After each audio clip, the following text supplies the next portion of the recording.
Nagkabalyahan at halos nagkapalitan na ng mukha ang mga mamimili sa ukay-ukay shop na ito sa Lupon, Davao Oriental.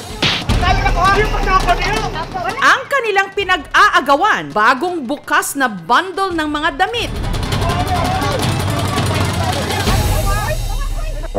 May halos dumive na sa gitna ng mga mamimili. Ang lalaking ito, walang tigil sa kakahalukay ng mga ukay.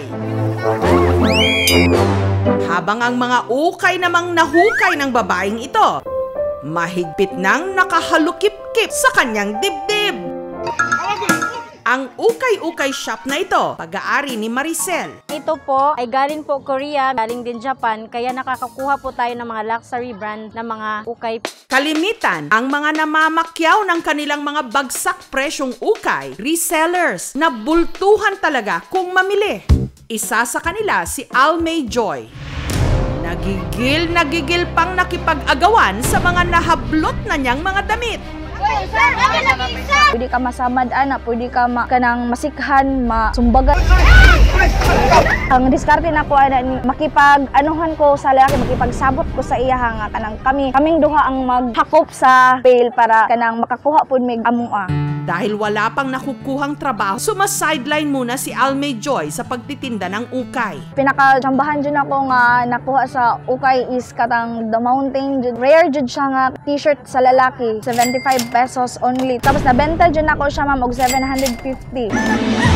Ang reseller namang si Justoni, alas 5 pa lang ng madaling araw tuwing Martes, nakaabang na raw sa labas ng ukayan. Kailangan mo talaga ng lakas para makipagrambulan ka, pagagawan ka. Yung pinaka-rare na nakuha ko, sleeve, and then checkered siya, luxury brand. Nakuha ko siya ng 100 pesos. Nabenta ko yun na 3.5. Ang mga naipamiling ukay, nilalabhan niya at itinitinda sa kanilang pwesto sa night market. Si Shobi Jane naman, isang araw pa lang bago ang pamamakyaw ng ukay, naghahanda na. Isag mga lalaki na sila kay laban manggihap kay ajambulon jud gihapon na muna. Kambyo mi ingana mong teknik.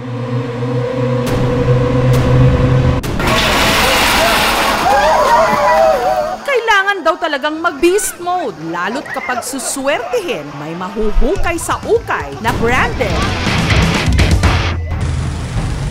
Gaya ng itim na t-shirt na ito na napasa kamay ng reseller ng ukay mula Pontevedra sa Negros Occidental na si Shira Earl. Meron itong nakaimprentang mukha ng isang lalaki. Color niya is fade po. Manipis po siya, pero yung print po okay pa po. Tapos meron po siyang sign po ng isang celebrity. Tapos meron po siyang date po na 1992.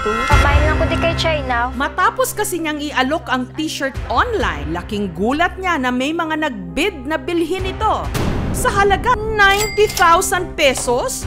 Nagulat po ako, hindi ko in-expect na ganun pala yung halaga nun. Ang sinasabing vintage daw na damit kasama sa iba pang tumpok ng mga damit na in-order niya mula Maynila, nakuha niya sa halagang 5,500 pesos. Pinost ko po siya sa Facebook. Binibenta ko po is 180 pesos. Mula sa starting bid na 180 pesos, bilhin ko na shirt 9K. Dito na raw may nag-alok na bilhin ang damit sa halagang 17,000 pesos.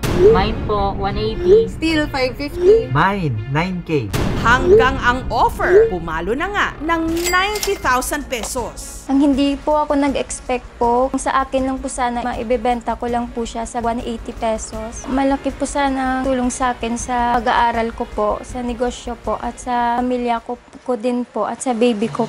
Pero bakit gano'n na lang ang interest nila sa t-shirt na ito? At handa ang iba na magbayad ng hanggang halos 100,000 piso. Mentality, pag yung item is ako lang ang meron yan, talaga minsan skyrocket ang price. Alam nilang rare yun, talagang aawitan nila yun ng sobra kahit gaano pa nila kamahal makuha. Susunod, sino ba ang lalaki sa t-shirt? Nagulat po ako kasi po hindi ko in-expect na ganun pala yung halaga nun. Kahit daw po yung punit-punit na daw po, kukunin niya daw po. Nakahanap siya ng ginto sa ilalim ng lupa.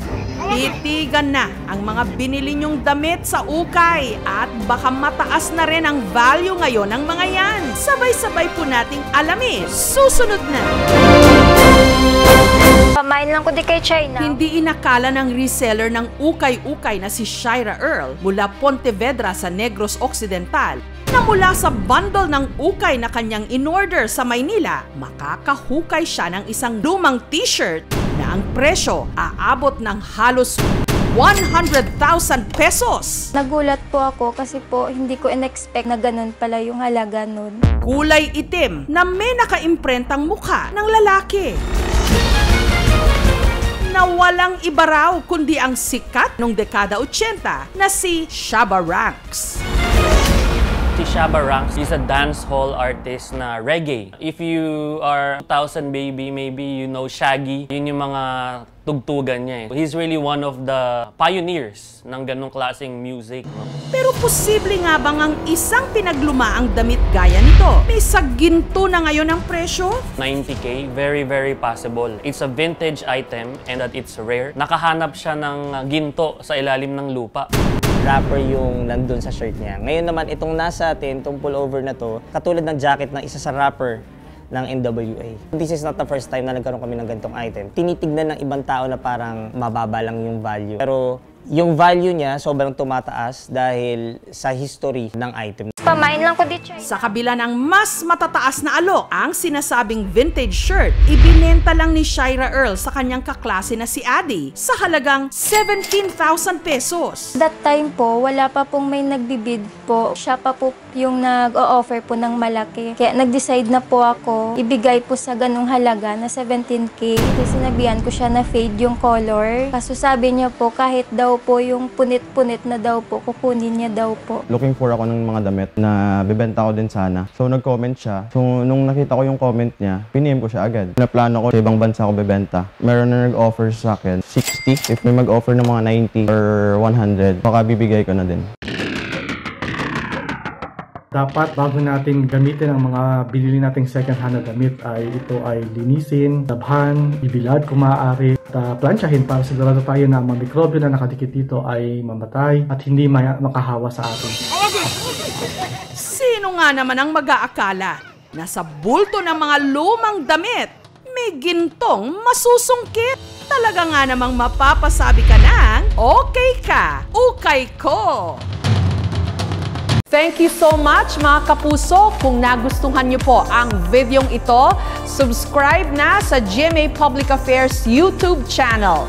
Don't forget to hit the bell button for our latest updates.